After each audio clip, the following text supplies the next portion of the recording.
एक व्यक्ति था, वह प्रतिदिन नियम बना करके भगवान की पूजा किया करता था। उसके नियम में कभी भी 1 मिनट का भी देर नहीं होता था। उसने अपना पूरा जीवन ही उसी में समर्पित कर दिया था। ब्रह्म मुहूर्त में उठना, भगवान की सेवा करना, उनकी पूजा आराधना करना, यह उसका इतना कड़ा नियम उसने अपने जीवन का बना लिया था कि उसमें वो कभी भी कुछ भी हो जाए, परंतु उसमें वह कभी भी बदलने के प्रयास नहीं करता था, चाहे उसके सारे कार्य इधर से उधर हो जाए। सुबह का उठना ब्रह्म मुहूर्त में और श्री हरि की उपासना करना उसके जीवन का यही तपस्या था, यही उसके जीवन का आधार था। और वह इस कार्य को इतने लगन से तल्लीन होकर के एकाग्रता के साथ करता था कि वह धीरे धीरे जैसे एक तपस्वी होता है वैसे उसका अंतःकरण होता जा रहा था और भगवान को प्राप्त करने का समय निकट आ रहा था, क्योंकि उसकी इस सेवा से भगवान प्रसन्न हो गए थे। एक दिन उसको अपने ब्रह्म मुहूर्त में जगने के समय थोड़ा सा देर हो गया, उसका कारण नहीं समझ में आया, और जब उसकी नींद खुली तो वह इतना व्याकुल, इतना अधीर हो गया, इतना उसको अपने अंदर क्रोध आने लगा। भगवान के पूजा में जो देर हुआ था उससे अंदर ही मन वह इतना ग्लानि करने लगा, प्रायश्चित करने लगा। उसने अपनी पूजा, अपनी दिनचर्या वैसे ही की, परंतु उसको करते करते उसका मन बहुत ही व्यथित था। बार बार रोता, बार बार अपने आप को कोसता कि मुझसे ऐसे कैसे हो गया, मुझसे ऐसे कैसे हो गया, मेरी आज नींद इतनी देर क्यों खुली। और वह उसकी व्याकुलता, उसकी तड़प बढ़ती ही जा रही थी। धीरे धीरे करके उसने अपने मन को समझाया और कई दिनों बाद फिर उससे कभी ऐसी गलती नहीं हुई, परंतु वह प्रायश्चित उसके मन में बहुत दिनों तक रहा और धीरे धीरे करके फिर वह पहले जैसी ही भगवान की नियम और जो था कर ही रहा था, परंतु पूरी सचेत, पूरी जागृत अवस्था में कि अब मुझसे कोई गलती नहीं होगी।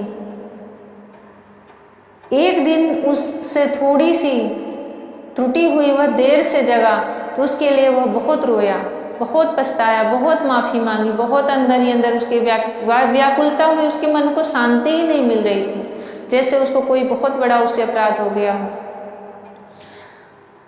और अपने आप में ही उसने प्रतिज्ञा कर ली कि आज के बाद ऐसा फिर मैं कभी नहीं करूँगा, चाहे जो हो जाए, मुझसे ऐसी भूल कभी नहीं होगी।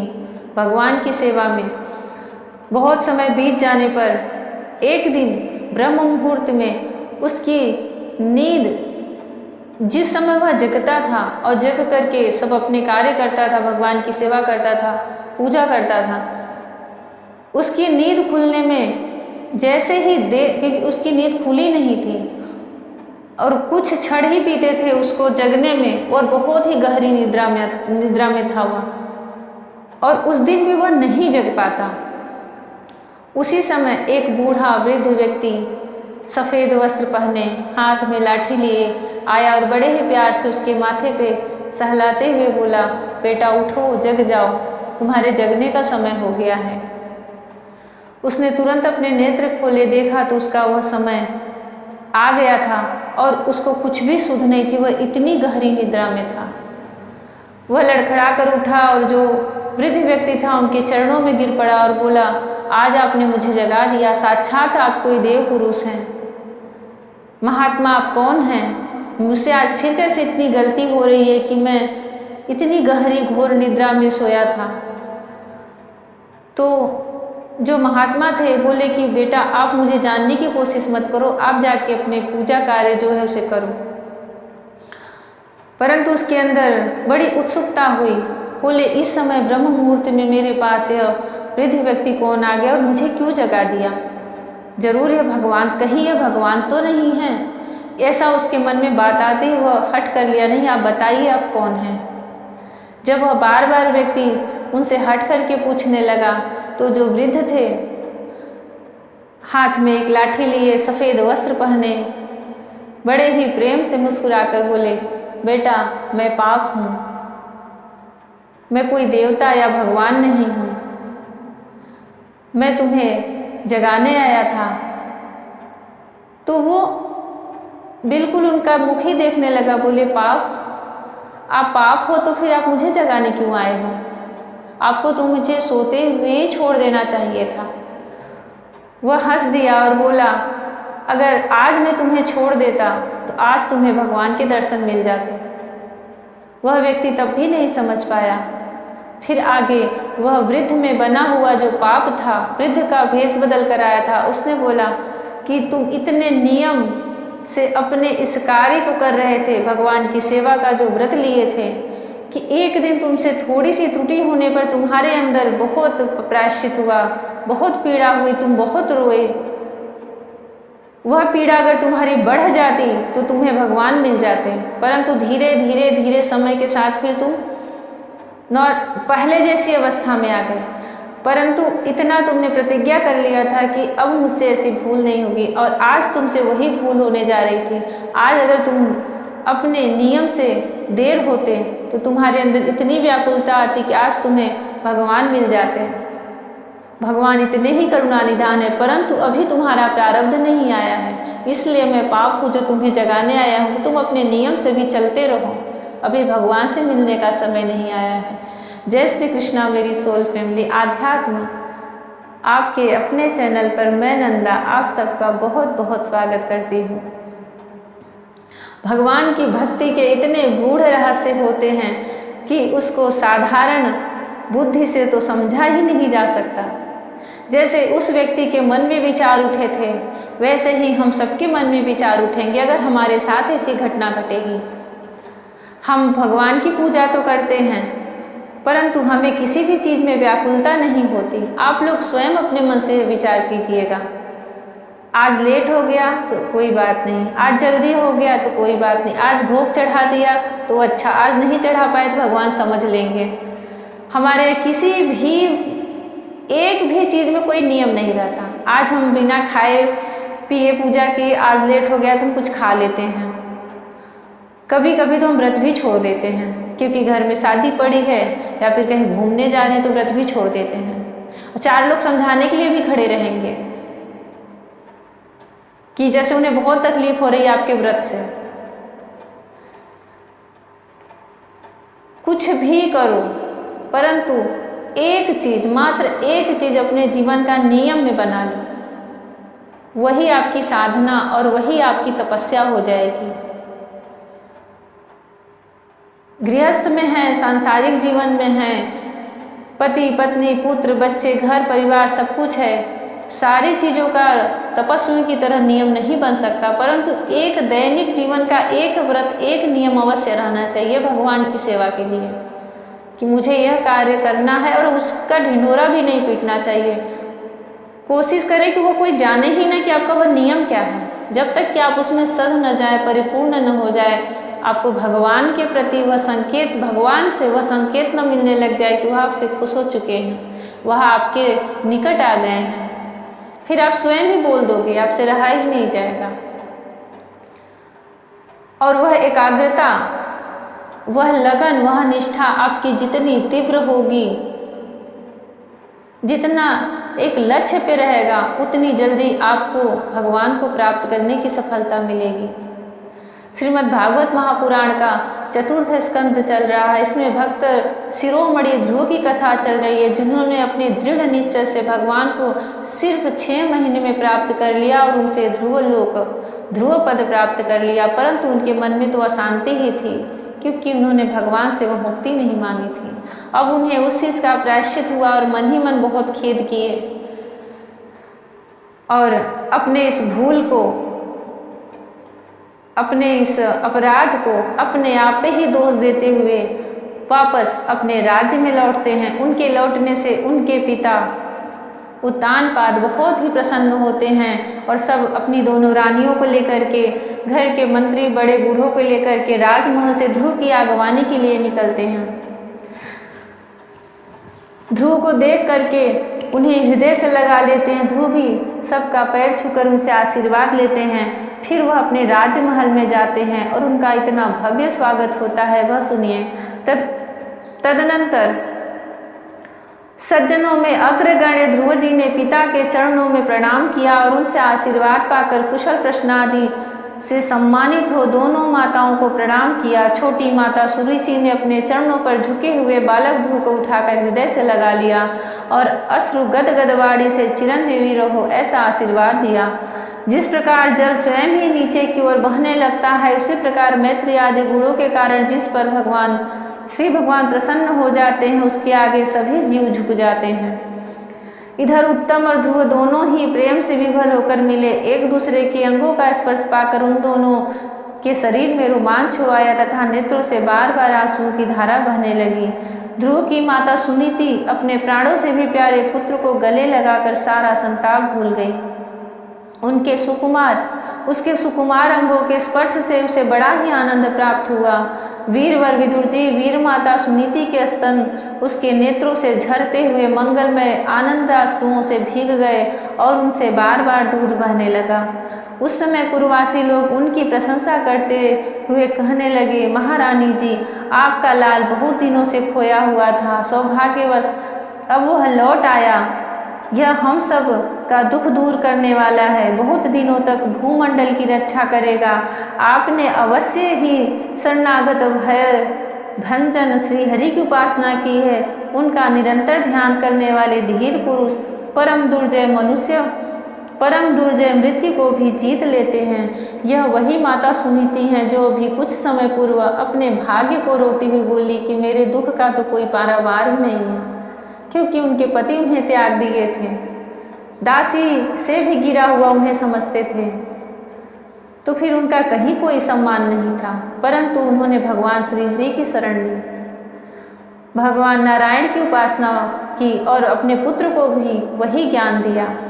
आज उनका कितना सम्मान हो रहा है। यह सब सिर्फ और सिर्फ श्री हरि ही कर सकते हैं और कोई नहीं कर सकता। विदुर जी, इस प्रकार जब सभी लोग ध्रुव के प्रति अपना लाड प्यार प्रकट कर रहे थे, उसी समय उन्हें भाई उत्तम के सहित हथनी पर चढ़ाकर महाराज उत्तानपाद ने बड़े हर्ष के साथ राजधानी में प्रवेश किया। उस समय सभी लोग उनके भाग्य की बड़ाई कर रहे थे। नगर में जहाँ तहाँ मगर के आकार के सुंदर दरवाजे बनाए गए थे और तथा फल फूलों के गुच्छों के सहित केले के खंभे और सुपारी के पौधे सजाए गए थे। द्वार द्वार पर दीपक के सहित जल के कलश रखे हुए थे, जो आम के पत्तों, वस्त्रों, पुष्पमालाओं तथा मोती की लड़ियों से सुसज्जित थे। जिन अनेकों परकोटों, फाटकों और महलों से नगरी सुशोभित थी, उन सबको सुवर्ण की सामग्रियों से सजाया गया था तथा उनके कंगूरे विमानों के शिखरों के समान चमक रहे थे। नगर के चौक, गलियों, अटारियों और सड़कों को झाड़ बुहार कर उन पर चंदन का छिड़काव किया गया था और जहाँ तहाँ खील, चावल, पुष्प, फल, जौ एवं अन्य मांगलिक उपहार सामग्रियाँ सजी रखी थी। ध्रुव जी राजमार्ग से जा रहे थे। उस समय जहाँ तहाँ नगर की शीलवती सुंदरियाँ उन्हें देखने को एकत्र हो रही थी। उन्होंने वात्सल्य भाव से अनेकों शुभाशीर्वाद देते हुए उन पर सफ़ेद सरसों, अक्षत, दही, जल, दुर्वा, पुष्प और फलों की वर्षा की। इस प्रकार उनके मनोहर गीत सुनते हुए ध्रुव जी अपने पिता के महल में प्रवेश किया। वह श्रेष्ठ भवन महामूल्य मणियों की लड़ियों से सुसज्जित था। उसमें अपने पिताजी के लाड प्यार का सुख भोगते हुए वे उसी प्रकार आनंद पूर्वक रहने लगे जैसे स्वर्ग में देवता लोग रहते हैं। वहाँ दूध के फेन के समान सफ़ेद और कोमल सैयाएँ, हाथी दांत के पलंग, सुनहरी कामदार पर्दे, बहुमूल्य आसन और बहुत सा सोने का सामान था। उसके स्फटिक और महामरकत मणि पन्ने की दीवारों में रत्नों की बनी हुई स्त्री मूर्तियों पर रखे हुए मणिमय दीपक जगमगा रहे थे। उस महल के चारों ओर अनेक जाति के दिव्य वृक्षों से सुशोभित उद्यान थे, जिनमें नर और मादा पक्षियों का कलरव तथा मतवाले भौरों का गुंजार होता रहता था। उन बगीचों में वैदुर्य मणि पुखराज की सीढ़ियों से सुशोभित बावलियाँ थीं, जिनमें लाल, नीले और सफ़ेद रंग के कमल खिले रहते थे तथा हंस, कारंडव, चकवा एवं सारस आदि पंछी क्रीड़ा करते रहते थे। राजर्षि उत्तानपाद ने अपने पुत्र के अति अद्भुत प्रभाव की बात देवर्षि नारद से पहले ही सुन रखी थी। अब उसे प्रत्यक्ष वैसा ही देखकर उन्हें बड़ा आश्चर्य हुआ। फिर यह देखकर कि अब ध्रुव तरुण अवस्था को प्राप्त हो गए हैं, आमत्य वर्ग उन्हें आदर की दृष्टि से देखते हैं तथा प्रजा का भी उन पर अनुराग है। उन्होंने उन्हें निखिल भूमंडल के राज्य पर अभिषिक्त कर दिया और आप वृद्धावस्था आई जानकर आत्मस्वरूप का चिंतन करते हुए संसार से विरक्त होकर वन को चल दिए। श्री मैत्रेय जी कहते हैं, विदुर जी, ध्रुव जी ने प्रजापति सुकुमार की पुत्री भ्रमि के साथ विवाह किया। उससे उनके कल्प और वत्सर नाम के 2 पुत्र हुए। महाबली ध्रुव की दूसरी पत्नी वायु पुत्री इला थी। उससे उनके उत्कल नाम का एक पुत्र और एक कन्या रत्न का जन्म हुआ। उत्तम का भी अभी विवाह नहीं हुआ था। एक दिन शिकार खेलते समय उसे हिमालय पर्वत पर एक बलवान यक्ष ने मार डाला। उसके साथ उसकी माता भी परलोक सिधार गई। ध्रुव ने जब भाई के मारे जाने का समाचार सुना तो वे क्रोध, शोक और उद्वेग से भरकर एक विजयप्रद स्थान रथ पर सवार हो यक्षों के देश में जा पहुँचे। उन्होंने उत्तर दिशा में जाकर हिमालय की घाटी में यक्षों से भरी हुई अलकापुरी देखी। उसमें अनेकों भूत प्रेत पिशाच आदि रुद्रानुचर रहते थे। विदुर जी, वहां पहुंचकर महाबाहु ध्रुव ने अपना शंख बजाया तथा संपूर्ण आकाश और दिशाओं को गुजा दिया। उस शंख ध्वनि से यक्ष पत्नियां बहुत ही डर गई। उनकी आंखें भय से कातर हो उठी। वीरवर विदुर जी, महाबलवान यक्ष वीरों को वह शंखनाद सहन न हुआ, इसलिए वे तरह तरह के अस्त्र शस्त्र लेकर नगर के बाहर निकल आए और ध्रुव पर टूट पड़े। कुबेर की नगरी जो अलकापुरी है वह सिर्फ यक्षों की ही राजधानी कही गई है। महारथी ध्रुव प्रचंड धनुर्धर थे। उन्होंने एक ही साथ उनमें से प्रत्येक को 3-3 बाण मारे। उन सभी ने जब अपने अपने मस्तकों में 3-3 बाण लगे देखे तब उन्हें यह विश्वास हो गया कि हमारी हार अवश्य होगी। वे ध्रुव जी के इस अद्भुत पराक्रम की प्रशंसा करने लगे। फिर जैसे सर्प किसी के पैरों का आघात नहीं सहते, उसी प्रकार ध्रुव के इस पराक्रम को न सहकर उन्होंने भी उनके बाणों के जवाब में एक ही साथ उनसे तूने 6-6 बाण छोड़े। यक्षों की संख्या 13 अयूत थी। उन्होंने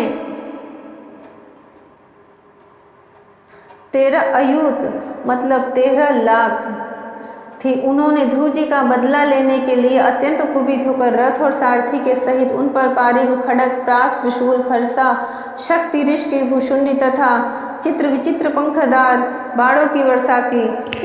इस भीषण शस्त्र वर्षा से ध्रुव जी बिल्कुल ढक गए। तब उन लोगों को उनका दिखना वैसे ही बंद हो गया जैसे भारी वर्षा से पर्वत का। उस समय जो सिद्धगढ़ आकाश में स्थित होकर यह दृश्य देख रहे थे, वे सब हाय हाय करके कहने लगे, आज यक्ष सेना रूप समुद्र में डूब कर यह मानव सूर्यास्त हो गया। यक्ष लोग अपनी विजय की घोषणा करते हुए युद्ध क्षेत्र में सिंह की तरह गरजने लगे। इसी बीच ध्रुव जी का रथ एकाएक वैसे ही प्रकट हो गया जैसे कुहरे में से सूर्य भगवान निकल आते हैं। ध्रुव जी ने अपने दिव्य धनुष की टंकार करके शत्रुओं के दिल दहला दिए और फिर प्रचंड बाणों की वर्षा करके उनके अस्त्र शस्त्रों को इस प्रकार छिन्न भिन्न कर दिया जैसे आंधी बादलों को तितर बितर कर देती है। उनके धनुष से छूटे हुए तीखे तीर यक्ष राक्षसों के कवचों को भेद कर इस प्रकार उनके शरीर में घुस गए जैसे इंद्र के छोड़े हुए वज्र पर्वतों में प्रवेश कर गए थे। विदुर जी, महाराज ध्रुव के बाणों से कटे हुए यक्षों के सुंदर कुंडल मंडित मस्तकों से सुनहरी ताल वृक्ष के समान जांघ, वलय विभूषित बाहुओं से हार, भुजबंद मुकुट और बहुमूल्य पगड़ियों से पटी हुई वह वीरों के मन को लुभाने वाली समर भूमि बड़ी शोभा पा रही थी। जो यक्ष किसी प्रकार जीवित बचे वे क्षत्रिय प्रवर ध्रुव जी के बाणों से प्रायः अंग अंग छिन्न भिन्न हो जाने के कारण युद्ध क्रीड़ा में सिंह से परास्त हुए गजराज के समान मैदान छोड़कर भाग गए। नरश्रेष्ठ ध्रुव जी ने देखा कि उस विस्मृत रणभूमि में अब एक भी शत्रु अस्त्र शस्त्र लिए उनके सामने नहीं है, तो उनकी इच्छा अलकापुरी देखने की हुई, किंतु वे पुरी के भीतर नहीं गए। ये मायावी लोग क्या करना चाहते हैं, इस बात का मनुष्य को को पता नहीं लग सकता। सारथी इस प्रकार कहकर वे उस विचित्र रथ में बैठे रहे तथा शत्रु के नवीन आक्रमण की आशंका से सावधान हो गए। इतने में उन्हें समुद्र की गर्जना के समान आंधी का भीषण शब्द सुनाई दिया तथा दिशाओं में उठती हुई धूल भी दिखाई दी, क्योंकि वह यक्ष जह और भूत प्रेत यक्ष राक्षस कुष्मांड यह सब महादेव की ही तो भक्त हैं और सब मायावी होते हैं। एक ही क्षण में सारा आकाश मेघमाला से घिर गया। सब और भयंकर गड़गड़ाहट के साथ बिजली चमकने लगी। निष्पाप विदुर जी, उन बादलों से खून, कफ, पीप, विष्ठा, मूत्र एवं चर्बी की वर्षा होने लगी और ध्रुव जी के आगे आकाश से बहुत से धड़ गिरने लगे। फिर आकाश में एक पर्वत दिखाई दिया और सभी दिशाओं में पत्थरों की वर्षा के साथ गदा, पारिक, तलवार और मूसल गिरने लगे। उन्होंने देखा कि बहुत से सर्प वज्र की तरह फुफकार मारते हुए रोषपूर्ण नेत्रों से आग की चिंगारियां उगलते आ रहे हैं। झुंड के झुंड मतवाले हाथी, सिंह और बाघ भी दौड़े चले आ रहे हैं। प्रलय काल के समान भयंकर समुद्र अपनी उत्ताल तरंगों से पृथ्वी को सबोर डुबोता हुआ बड़ी भीषण गर्जना के साथ उनकी ओर बढ़ रहा है। क्रूर स्वभाव असुरों ने अपनी आसुरी माया से ऐसे ही बहुत से कौतुक दिखलाए जिनसे कायरों के मन कांप सकते थे। ध्रुव जी पर असुरों ने अपनी दुस्तर माया फैलाई है यह सुनकर वहाँ कुछ मुनियों ने आकर उनके लिए मंगल कामना की। मुनियों ने कहा, उतान पाद नंदन ध्रुव, शरणागत भय भंजन सांगर पाड़ी, भगवान नारायण तुम्हारे शत्रुओं का संहार करें।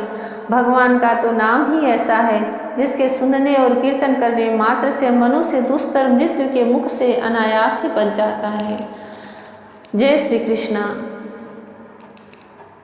ध्रुव जी और यक्ष का यह भीषण युद्ध देख करके अंत में स्वयंभू मनु जो उनके दादा थे अपने उस लोक से आते हैं और उनको समझाते हैं कि इस युद्ध को बंद करो। जय श्री कृष्णा। राधे राधे। हरि ओम।